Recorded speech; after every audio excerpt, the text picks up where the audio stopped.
Hola de nuevo. Entonces, vamos a acordar para la clase de hoy lo que está pendiente para la próxima clase, que la actividad que es hacer una reseña académica. Entonces, para elaborar la reseña académica, como ustedes pueden entrar a la actividad. En la actividad, el texto que ustedes deben reseñar es el texto de Gerard Genet, que se llama El discurso del relato. Pero no deben hacer la reseña de todo el texto, deben hacer la reseña que incluya la introducción y el punto 1 que se llama el orden, ¿sí? O el orden o orden. Y ese va hasta la página, ya les digo, va hasta la página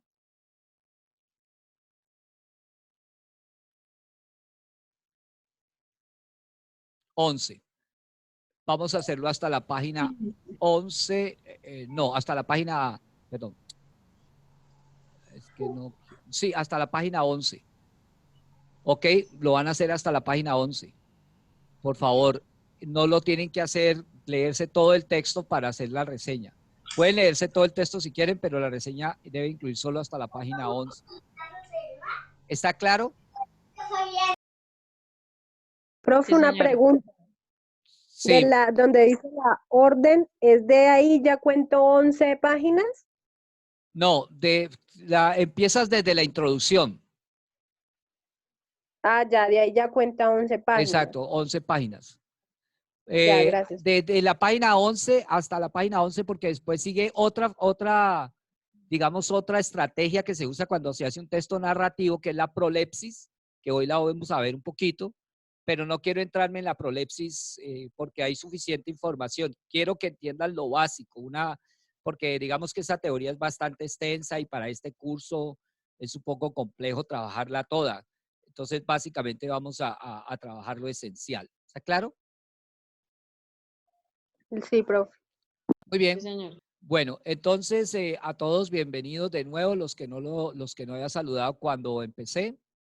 Estaba en esta primera parte recordándoles que para la próxima semana es la entrega de la reseña.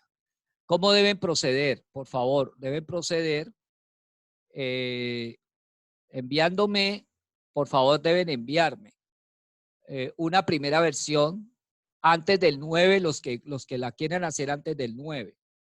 Me la envían al correo institucional, correo de la universidad. Me la envían al correo, yo se la reviso, se la reenvío. Cuando ustedes la hayan corregido, los que lo hayan hecho y lo hayan hecho, perdón, yo les haya podido devolver, ya la versión para el 9 ya pueden subir la versión, ¿sí? Y entre el 9 y el 12 de marzo es el tiempo en que yo doy, no para hacer la corrección, sino para yo revisar la segunda versión. Pero si alguien no mandó antes del 9 la primera versión para que yo le hubiera hecho una retroalimentación, entonces, por favor, ya, si la pone el 9 de marzo, o el 10 o el 11 o el 12, ya queda sometida a que yo haga una única revisión del documento y obviamente con su correspectiva nota. Entonces, para que todos lo entiendan, es para darles el tiempo de que puedan recibir una retroalimentación. Entonces, porque es que cuando me mandan una segunda versión, a veces es complicado volver a subir la nueva versión al sistema. Entonces, mejor me la mandan al correo, yo la reviso y cuando ya la tengan lista, ahora sí la suben. ¿Ok? ¿Queda entendido, por favor? ¿Me entendieron todos? Sí, señor. Sí, profe. Ok, muy bien. Bueno, vamos a trabajar hoy, entonces ahora sí voy a compartir pantalla. Bien. Vamos a vamos a empezar ahorita con, digamos, lo que estábamos haciendo el otro día.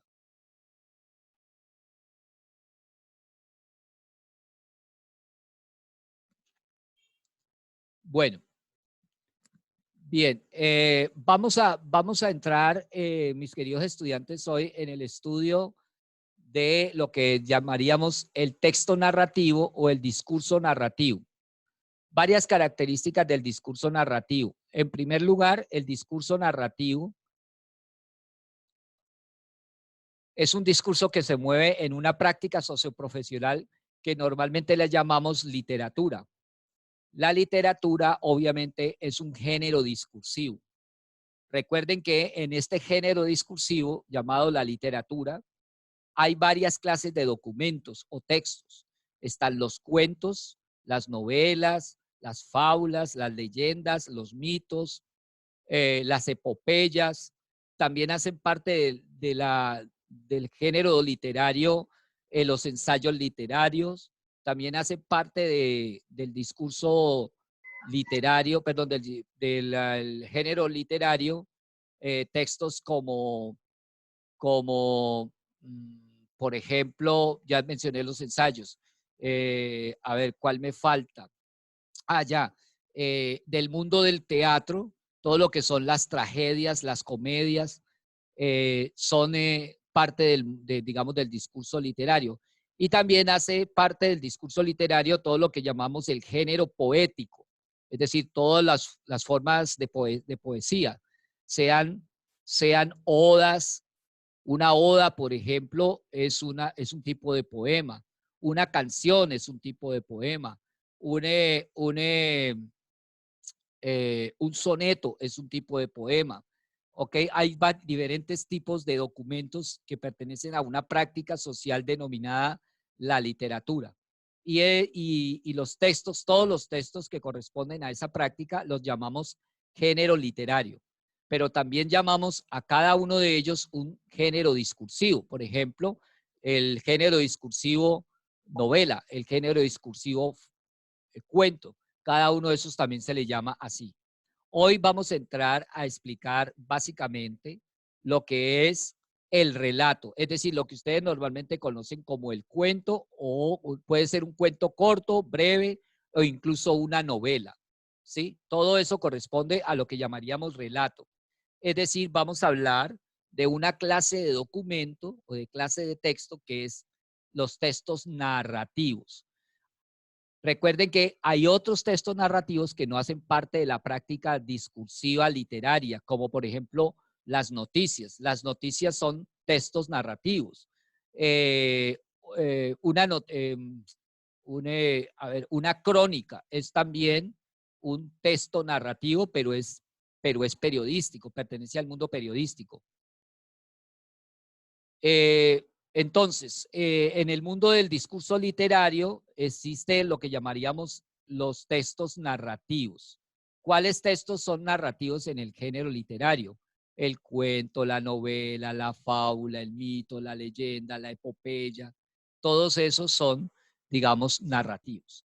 ¿Qué características vamos a ver en ellos? En primer lugar, tenemos que tener en claro que todos los textos narrativos, en primer lugar, el acto principal que se ejecuta en un texto narrativo es la narración, o sea, el acto de narrar o contar. En segundo lugar, en un texto narrativo, por supuesto, va a haber un narrador. Hay una voz que cuenta o hace el acto de narrar. Ese narrador puede ser un narrador que conoce la historia que narra de principio a fin y es un narrador omnisciente. Ustedes después podrán extender la explicación que vamos a hacer a los tipos de narradores que hay. Puede haber narrador protagonista porque por ejemplo, es una persona que está narrando, la historia que está narrando es propia, es parte de su vida o él participó como testigo. Bien, y también en un texto narrativo, además de que, repito, se ejecuta el acto de narrar o de relatar, también en él hay otras cosas.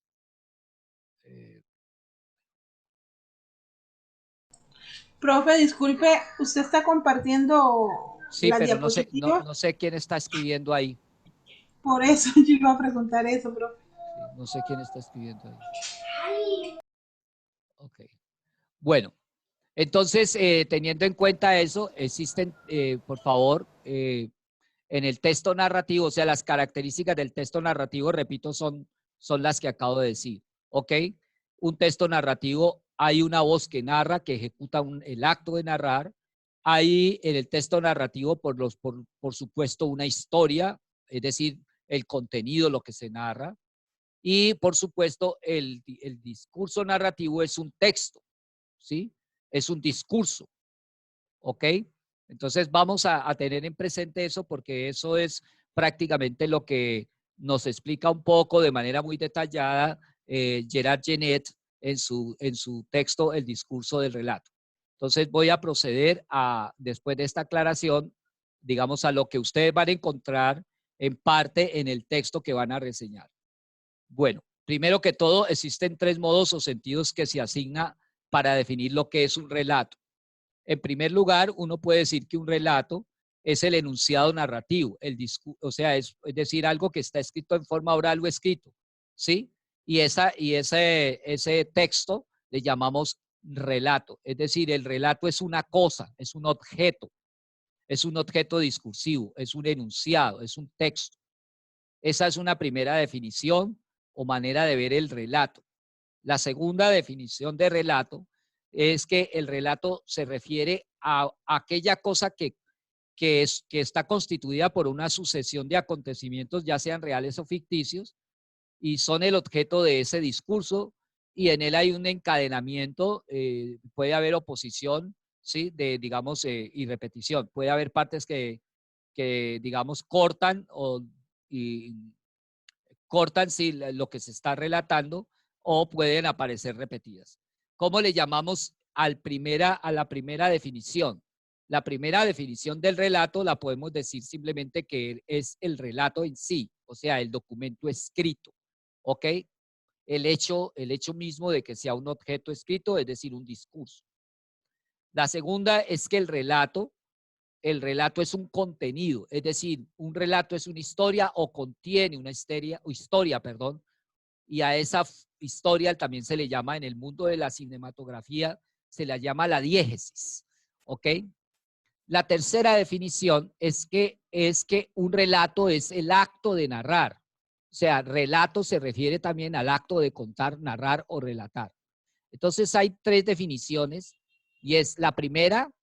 Cuando decimos que el relato es un discurso, estamos diciendo que el relato es una cosa, es algo que se concreto, ¿ya? La segunda, cuando decimos que el relato es una historia, estamos hablando de lo que ese objeto contiene una historia.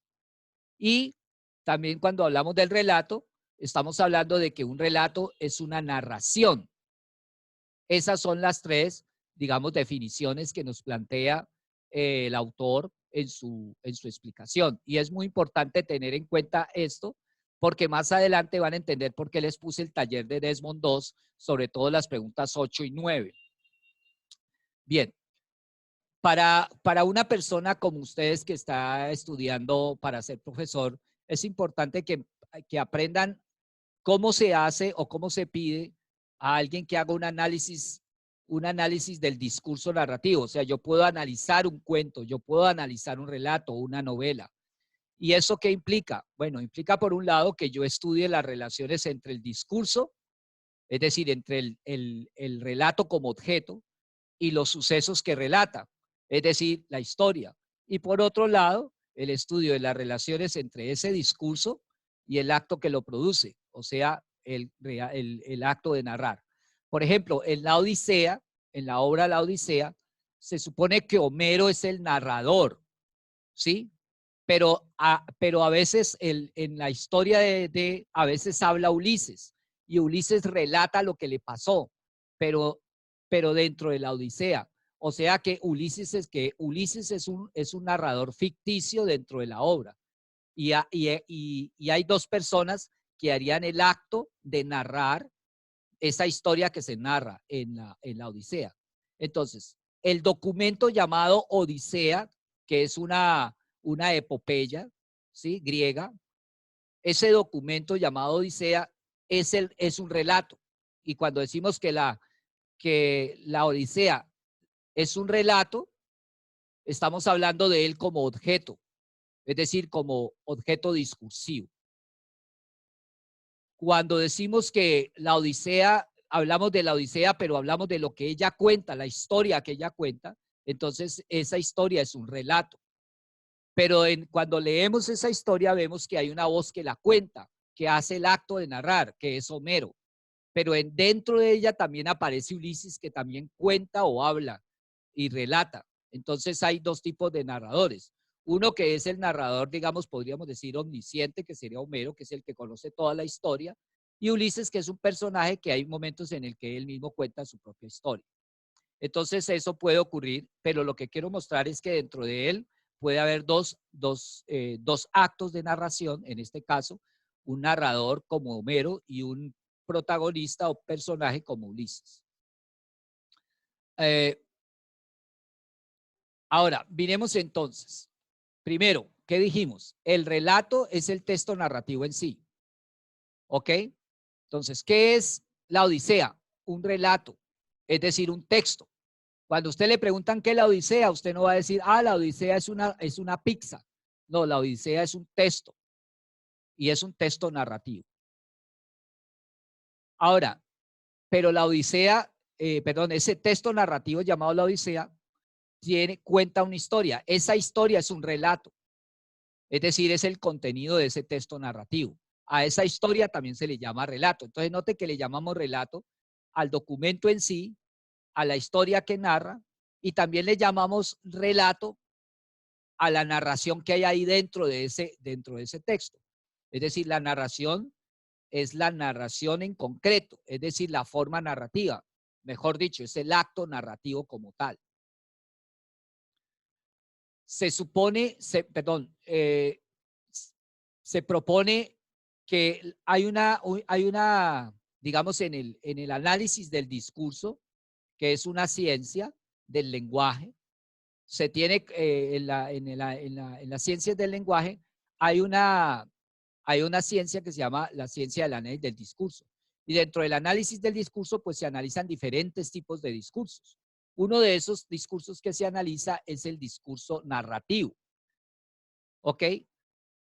Pero los teóricos que analizan el discurso narrativo han construido una teoría del relato o del discurso narrativo. Y ellos han logrado descubrir, digamos, algunas cosas muy interesantes para entender, por ejemplo, cómo está hecho un relato, porque un relato está hecho como es, de qué manera se hacen los relatos. Eso, entonces, recuerden que una teoría es una explicación de cómo es algo. Por eso hablamos que toda teoría se pretende buscar una explicación del objeto que estudia. En el caso de lo que nos compete, ¿sí?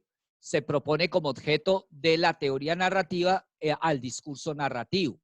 Es decir, la teoría narrativa, ¿qué es lo que estudia? Estudia el discurso narrativo. Ahora, este objeto de análisis, es decir, el discurso narrativo, es decir, el relato, del cual en ese relato se pueden caracterizar dos cosas, la historia y la narración. Por supuesto, si yo lo que voy a analizar es el discurso narrativo, es decir, un relato, ¿qué puedo encontrar en ese relato? Una historia y una narración. Entonces, el analista el analista del discurso narrativo va a tratar de decirnos qué características tiene la historia, cómo está contada, con qué estrategias, qué recursos se usan y cómo es esa narración.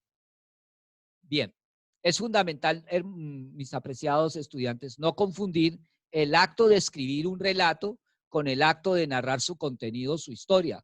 Lo que es esa función, es decir, la función de narrar el contenido de la historia, la hace el narrador. ¿Sí? Él es el que acomete el acto de narrar. Entonces, por ejemplo, Gabriel García Márquez. Vamos a ver, aquí tengo una obra de Gabriel García Márquez. Perdón. Ya. Aquí tenemos, ¿están viendo pantalla? Por favor, me dicen si están viendo pantalla. Sí. Señor. Ok, miren esta obra. Esta novela se llama El rastro de tu sangre en la nieve. ¿La escribió quién? Gabriel García Márquez. Gabriel García Márquez. Ok, pero la voz que habla aquí, voy a leer esta parte, el narrador no es Gabriel García Márquez. El narrador está en el texto. O sea, Gabriel García Márquez ya se murió. El que habla aquí no es García Márquez. El que habla aquí es un narrador que creó García Márquez. ¿Dónde vive el narrador? En el texto. O sea, Gabriel García Márquez es el escritor, no el narrador. Eso es importante que lo entiendan. ¿Dónde vive el narrador? En el discurso narrativo. ¿Ok? O sea que el narrador es un sujeto de discurso o es un sujeto discursivo. No es un sujeto de carne y hueso. Ahora, ustedes me dirán, entonces, ¿qué pasa cuando el escrito es una autobiografía?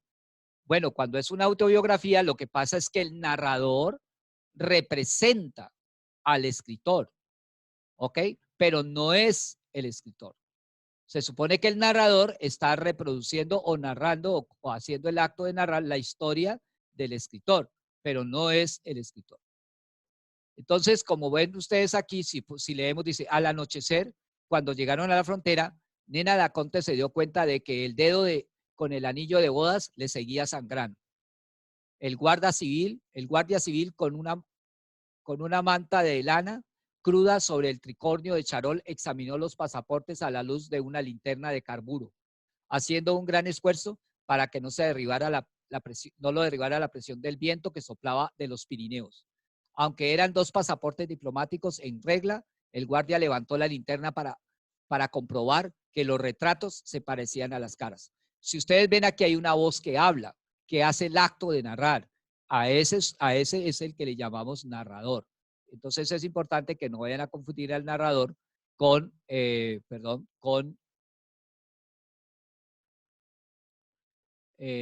narrador con el acto de escribir el relato. Entonces el acto de escribir el relato lo hace el escritor, pero el escritor lo que hace es crear un narrador, que ese narrador es el que comete el acto de narrar. Entonces, por tanto, la historia y la narración son el objeto del relato, es decir, del discurso narrativo. Y es el relato en el que podemos identificar las huellas del contenido y de la narración. Es decir, es en el relato mismo, en el documento como tal, que podemos descubrir al narrador. Y podemos descubrir si, por ejemplo, con respecto a la historia, si los sucesos que se están contando ya ocurrieron, ocurrirán o están ocurriendo. En consecuencia, la narración y la historia no existen, sino como subsidiarios del relato. Así como les mostré ahorita, ¿qué es lo que realmente existe? Lo que realmente existe es el discurso narrativo, es decir, el relato como objeto. Pero dentro de él hay una historia y una narración. ¿Ok? Entonces, la historia narrada y la narración que la narra solo existen en el relato, no fuera de él. Ahora, entonces, cuando se trata de estudiar esto, voy a devolverme acá un momentico cuando mencioné, perdón.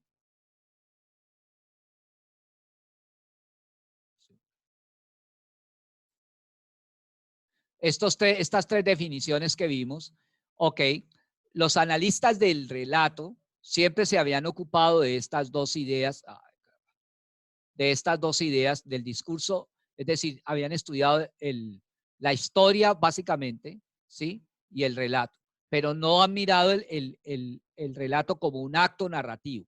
Entonces eso es lo que Genet de alguna manera propone como nuevo.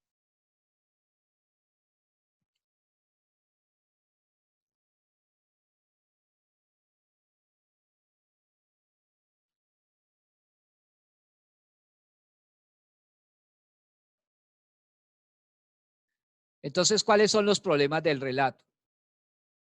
En primer lugar, cuando se trata de hacer un estudio sobre el análisis de un relato, una de las primeras cosas que tenemos que distinguir es la diferencia entre el tiempo del relato, es decir, el discurso que se cuenta, y el tiempo de la historia, ¿sí? O sea, la historia que se cuenta. Lo que hicimos con el ejercicio de Desmond II. ¿Cómo distinguir la manera como el narrador percibe la historia? Es otro problema que hay que analizar cuando uno estudia un relato. Y el otro es cómo determinar el tipo de discurso utilizado por el narrador. nosotros no vamos a tomar el punto 2 y 3, pero sí nos vamos a ocupar del punto 1. ¿Cómo hacemos para distinguir la diferencia entre el tiempo del relato, es decir, el tiempo del discurso y el tiempo de la historia? Bien. En primer lugar, las relaciones entre el relato y la historia se analizan en relación con el orden. Es decir, hay un orden. Tanto el relato como discurso y la historia tienen un orden. ¿Ok? En este sentido contrastamos el tiempo del relato y el tiempo de la historia. Porque si hay un orden es porque hay un tiempo. Cada vez que aparece la palabra orden es porque hay un tiempo. Es decir, hay un orden temporal de la historia o la diégesis y hay un orden temporal un orden pseudotemporal. Disculpen, ahí hay un error.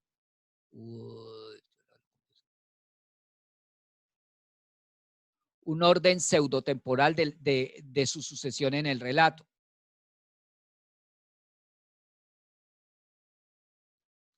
También hay una duración del relato, ¿ok? El relato puede durar 20 páginas o puede durar 400 páginas, ¿sí?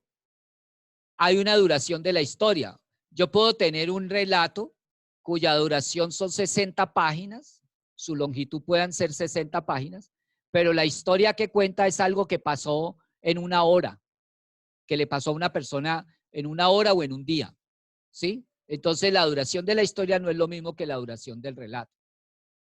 Y hay una velocidad en el relato, hay digamos, la manera como se va contando la historia. Por ejemplo, a veces ustedes pueden estar frente a una obra que da vueltas y vueltas y se devuelve y echa para atrás y no avanza. Voy a ponerle el ejemplo del texto de Desmond II. El texto de Desmond II, el relato sobre la historia de Desmond II, ¿sí? La historia que tiene que contar, la que quieren contar, lo que hizo que, digamos, existiera el libro y la película, era la parte cuando él fue a la guerra, ¿sí? Cuando él va a la guerra y logra salvar todos esos soldados sin usar las armas. Eso es lo que es heroico y lo que vale la pena contar la historia.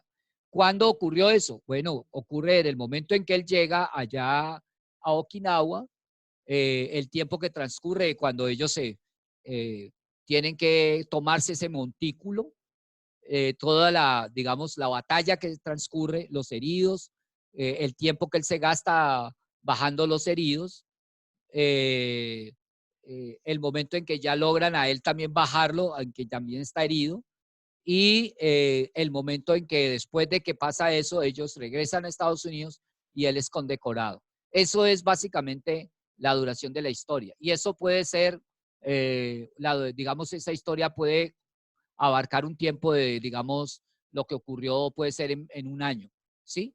Pero la velocidad del relato hace que cuando uno está leyendo la historia, el relato como usa algo que vamos a ver ahora que llama, que son las anacronías, es decir, hace flashback, hace cosas, cuenta cosas de antes y de antes y de antes y las va todas encadenando. Entonces eso hace que, digamos, la velocidad como se cuenta la historia dependa de la manera como se cuenta, o sea, transcurre el acto de relatar. Y hay una frecuencia, es decir, puede haber partes en las que se repite parte de la historia o las que se repite parte del relato. Ok, para estudiar el orden temporal del relato, mis apreciados estudiantes, es necesario que entonces confrontemos dos cosas. El orden de la disposición de los sucesos temporales en el discurso narrativo y el orden de sucesión de estos mismos sucesos en la historia. Para estudiar el orden temporal del relato es necesario confrontar, en primer lugar, el orden de la disposición de los sucesos temporales en el discurso, repito, y el orden de sucesión de estos mismos sucesos en la historia. Ahora, ¿cómo hace el narrador esto? Vuelvo y repito. En primer lugar, dije, hay que confrontar el orden de disposición de los sucesos temporales en el discurso narrativo, es decir, el orden del relato, y el orden de sucesión de los hechos en la historia. ¿Ok? Entonces, este es el tiempo de la historia y este es el tiempo del relato. ¿Por qué no son los mismos? Bueno, porque el que está escribiendo usa ciertos recursos o tácticas del tiempo del relato para confrontarlos. Y estos son, básicamente, usa las isocronías. Las isocronías.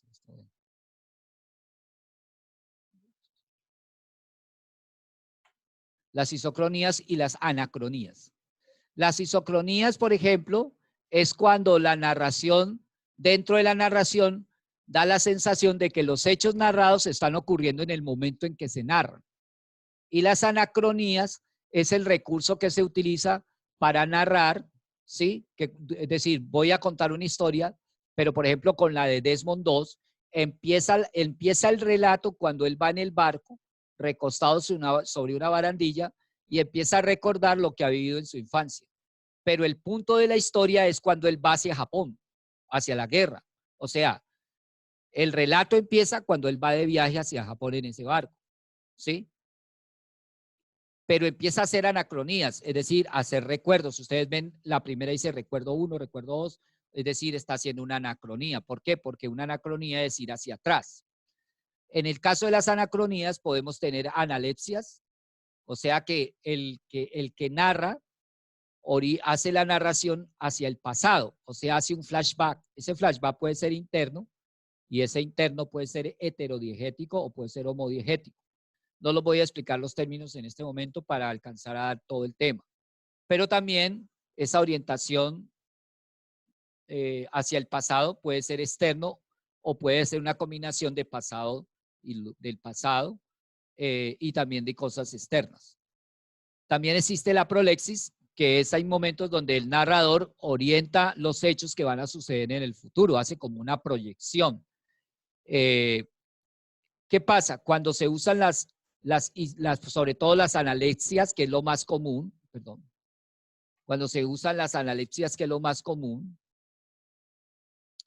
es lo que genera esa distancia y esa diferencia entre lo que llamamos la línea del tiempo del relato y la línea del tiempo de la historia.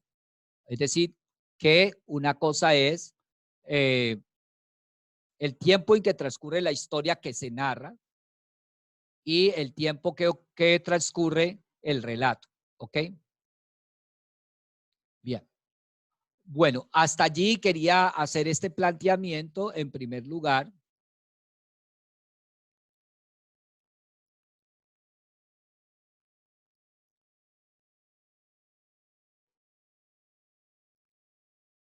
Permítanme.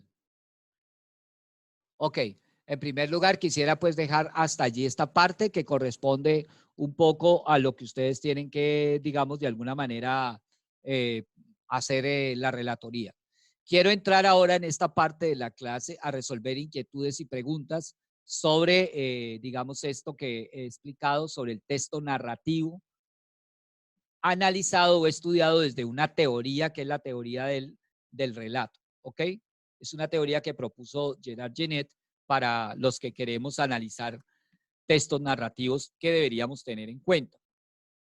De esto que he explicado es donde sale, por ejemplo, que cuando uno va a analizar un relato tiene que tener en cuenta, obviamente, todas estas cosas que hemos mencionado y también lo que conocemos como los tipos de narradores, de dónde viene esto de los tipos de narradores. Entonces, recuerden que cuando uno analiza un relato debe tener en cuenta primero que el relato es digamos, un discurso. En segundo lugar, que ese discurso, un relato es una historia, pero también esa historia, un relato, perdón, también es una narración. Entonces, recuerden que hay tres significados, tres sentidos de él, y cuando uno va a analizar un relato, tiene que ser claro qué es lo que está analizando. Está analizando el relato como discurso, es decir, está analizando cuántos capítulos tiene, cuántas páginas, cómo está escrito, si tiene diálogos, si tiene descripciones, eso es como objeto. O estoy analizando la historia, es decir, cuál es la trama que cuenta ese cuento o ese relato, ¿ya? O voy a analizar la narración, qué tipo de narrador tiene, cómo el narrador narra, ¿sí? ¿Qué perspectiva toma el narrador con respecto a la historia que narra? Entonces ahí estamos analizando la otra característica que es la narración. Bien, les escucho, tenemos 15 minutos para hablar un poco de preguntas con respecto a esta parte del texto narrativo. Preguntas, por favor. Y si no, pregunto yo.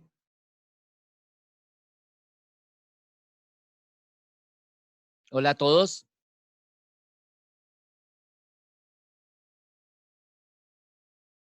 Sí, profe, fue tanta información y algo tan interesante que estamos impactados, creo yo. Ok. Bueno, pero ¿alguien tiene alguna pregunta? ¿Le quedó algo por ahí para que vayamos al texto? Paula Andrea. Angarita está diciendo algo acá.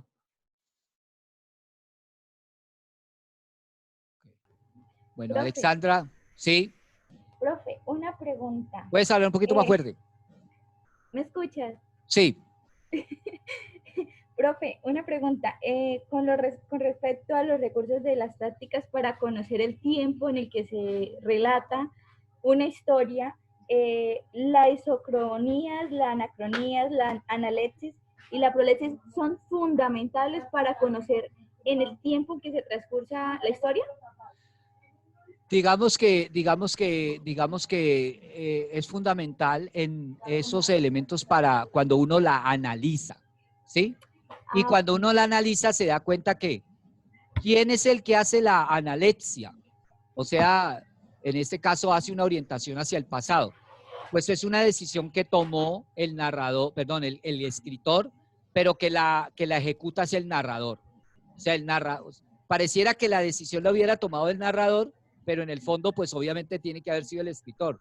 Pero es cuando el escritor decide que su narrador cuente la historia haciendo uso de anacronías. Si ustedes, por favor, entre otras cosas, les voy a pedir que se busquen este texto, este cuento del rastro de tu sangre en la nieve, que les mencioné ahora, de Gabriel García Márquez. Léanse lo que es corto y van a dar cuenta, y se van a dar cuenta que en este se ve muy claramente lo que es la historia.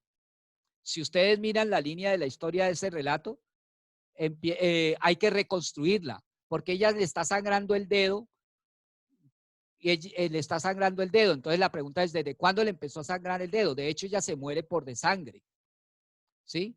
Y ella tiene el anillo de bodas puesto y le está sangrando un dedo. Cuando uno lee la historia, en este texto me gusta mucho porque les permite ver las anacronías, es decir, cómo el autor usa anacronías, y las anacronías lo que hacen es retardar, dilatar la historia. Es decir, cuando uno quiere escribir un relato, la historia que tiene uno que contar tal vez pueda ser muy simple. Entonces, ¿cuál es el secreto del que escribe un cuento o un relato para que cautive a la gente? Que use estrategias como la analepsis, ¿sí? Para poder tener en suspenso al lector. Por ejemplo, cuando hace flashback o hace prolepsis, le da ciertas pistas de cosas que va a suceder, pero no se las dice completas. ¿Ok? Entonces sí es fundamental para analizarlo, pero también para entender la obra. Profe, una pregunta entonces. Entonces, la analepsis depende del autor o del que la narra. A ver, entonces bien, muy interesante la pregunta. La analepsis, que es, digamos, tiene que ver, recuerden que acabo de mostrarlo acá, ¿sí? La analepsis tiene que ver con el orden, ¿sí? El orden temporal del relato, ¿ok? ¿Sí? Porque digamos que es una figura o un recurso que usa el narrador y el narrador y que está en el relato. Entonces, frente a tu pregunta, el narrador ejecuta la analepsia.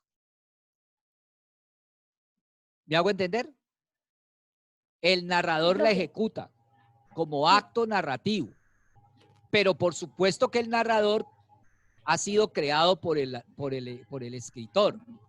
Entonces, la estrategia es del escritor, pero el narrador la ejecuta. Listo. ¿Ok? Listo, profe. Muchas gracias. Ok, ¿alguna otra pregunta? Profe, Sí. no, es que iba a hacer una acotación respecto a lo del rastro de tu sangre en la nieve. Yo me leí ese libro en el año 1996. Ah, muy bien. ¿Qué te Y pareció? es tan buena la manera en la que él narra, Gabriel García Márquez narra todos los acontecimientos, que ese libro, eso siempre me acuerdo pues de ese cuento en especial. Eso lo deja uno marcado, profesor, lo deja uno pendiente de lo que usted dice que al utilizar estos Sí, sucesos, la secuencia de sucesos, lo mantiene uno pendiente y se graba tanto en la mente, profe, que en serio tantos años después y yo me acuerdo ok, perfectamente de ese sí. cuento. Es Claro, muy bueno. muy bien. Entonces, miren lo que está diciendo Claudia. Lo importante que es entender qué es lo que hace que un relato llegue a ser trascendental, pase a través de la historia. A veces no es ni siquiera la historia. Discúlpenme la expresión, mis queridos estudiantes. A veces la historia que va a contar es una tontería. Una muchacha que se pinchó el dedo y que iba de viaje, no Y encontró se muere. no encontró un hospital rápidamente, pero como le sangraba poquito, al final se muere. Se muere porque se desangró, porque se pinchó el dedo con una espina de unas Con una rosas que le espina de regalaron una el día rosa. del matrimonio, el ramo de rosas que le dieron del matrimonio. Y Entonces, lo peor es que él no la puede ver hasta cuando ya está muerta. O sea, él se entera ya cuando se murió. sí, Eso, o sea, eso exacto. es muy terrible. Ok, sí, pero la historia en sí es, discúlpeme, una historia muy común, muy sencilla, pues digámoslo así. Claro, es una historia sui generis, es decir, algo tiene interesante, para poder ser contada, como lo de Desmond II. Pues lo que hizo Desmond II es heroico, entonces lo que vale la pena es contar esa parte heroica.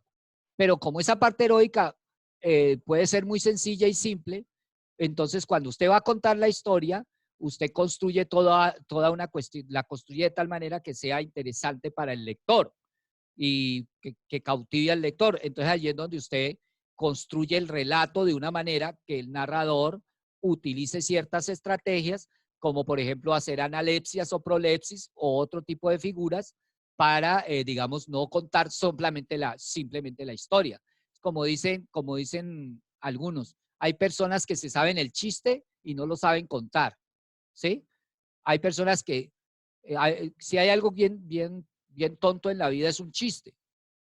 Normalmente uno se ríe, los chistes uno se ríe es por digamos, lo ilógico o lo inverosímil de la historia que cuenta el chiste.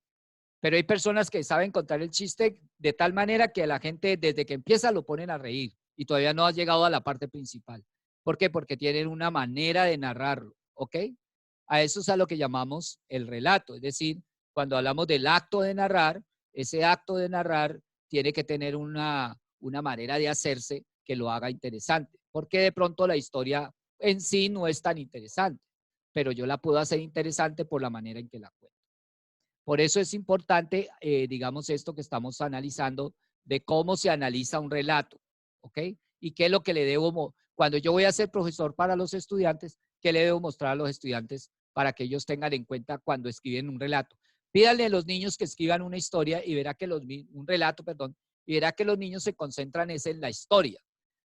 En la historia. No van a tratar de usar, por ejemplo, anacronías, ¿sí?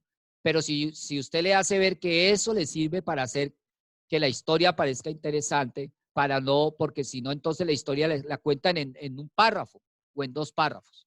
Lo que lo hace que el relato se amplíe, el tiempo del relato se amplía para contar una historia pequeña. Eso es básicamente de lo que estábamos hablando con el texto de Desmond II. Bien, ¿alguna otra pregunta? A ver, mis queridos estudiantes, los escucho. Profe, Sí, Jessica. si será que usted podría, no sé, explicar un poco lo de la guía para la escritura de la reseña académica. Es que pues la estoy mirando y casi no la entiendo. Bueno, aunque ya se me va a acabar un poquito el tiempo y voy a esperar a ver que no nos saquen. Permíteme un momentico, yo entro acá al curso.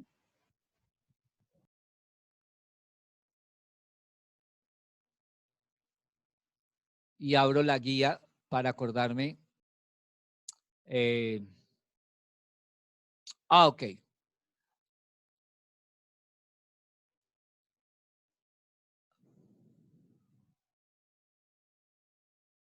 Bueno,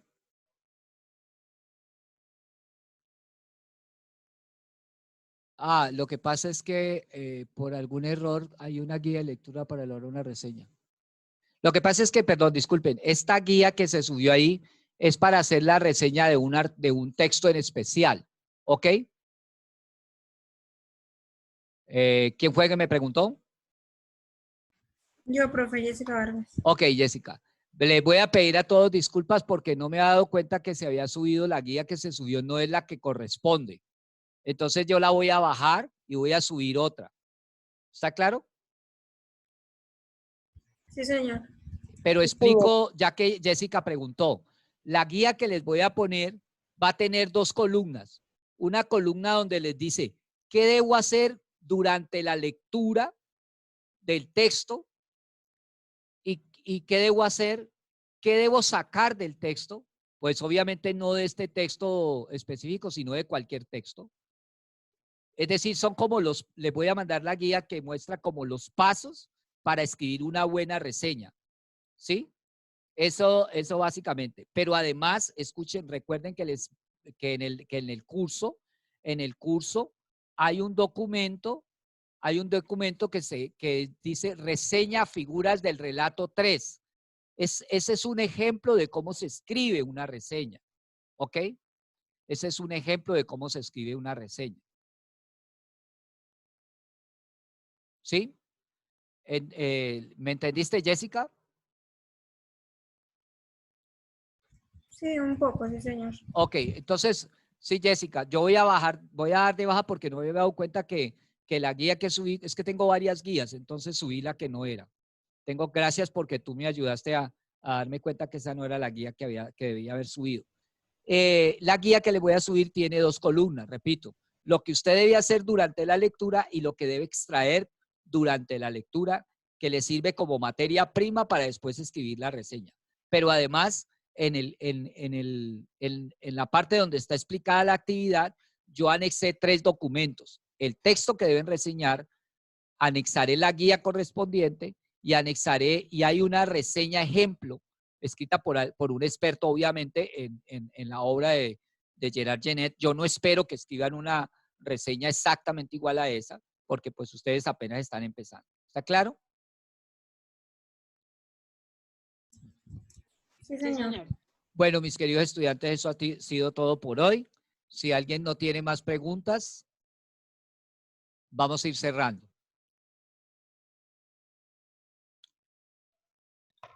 Profe, Diani, profe, yo tengo una pregunta, pero no es en cuanto a lo que hemos visto, sino a otra cosa. dila, tranquila. Profe, es que lo que pasa es que en su merced no tengo nota del trabajo que teníamos que entregar en la plataforma. Bueno, sí, te pido disculpas, yo voy a volver a revisar en los 3 correos dónde está lo que me enviaste, porque tú me lo enviaste al correo, ¿cierto? Sí, señor. Sí, pero la corrección.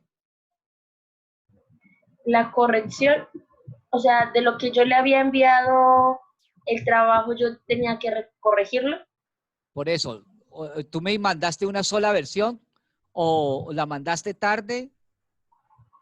Sí, es que se acuerda que yo tuve un O sea, tú no inconveniente. hiciste, o sea, es la única versión, listo, pero la mandaste al correo, listo. Sí, Yo sí, te la señor. reviso, no te preocupes y yo te trato de solucionar eso de aquí a mañana. Hago Vale, una pregunta ya que Diani hizo esa pregunta. ¿Quién más? Perdón, le pregunto a todos. ¿Ustedes todos ya han podido ver la nota que les puse del taller de Demon 2? No, profe. Profe, creo que esa Sí, nota aparece, pero en la parte donde nosotros subimos el trabajo, pero más no aparece en el CBGA, creo que ahí no Ok, aparece. yo voy a hablar con el profesor para ver qué es lo que yo no he hecho, porque yo ya las puse ahí, pero no sé por qué a ustedes no les aparece. Entonces yo voy a preguntar qué pasa ahí. Seguramente es un procedimiento que yo no he hecho para activar que se vea la nota. Sí, porque a mí tampoco me aparece, profe. Ok, bien, listo. Entonces, ¿quién más? Por favor, ¿quién más, además de Diani, no le había confirmado la nota, pero que me lo envió al correo, sea la corrección o no? ¿Quién más? Además de Diani. Ok, nadie más. Pues, profe, yo lo envié No, pero lo tuyo yo lo corregí y cambié la nota. Sí, pero... Ok. Bueno, muchachos, muchas gracias. Eso fue todo por hoy. Dios les bendiga. Voy a orar para cerrar. Bendito Padre, te agradecemos por habernos permitido realizar esta clase. Guarda a mis estudiantes de todo mal y peligro. Dale, Señor, sabiduría. Ayúdales para que lean el texto, lo entiendan, lo comprendan y puedan desarrollar este ejercicio de la reseña de la mejor manera posible. Y también dales, Señor, la provisión de tiempo para que lo puedan hacer antes de la fecha. Te oramos y te agradecemos por habernos permitido estar en esta clase. Te oramos y te lo agradecemos todo por los méritos de Jesús. Amén.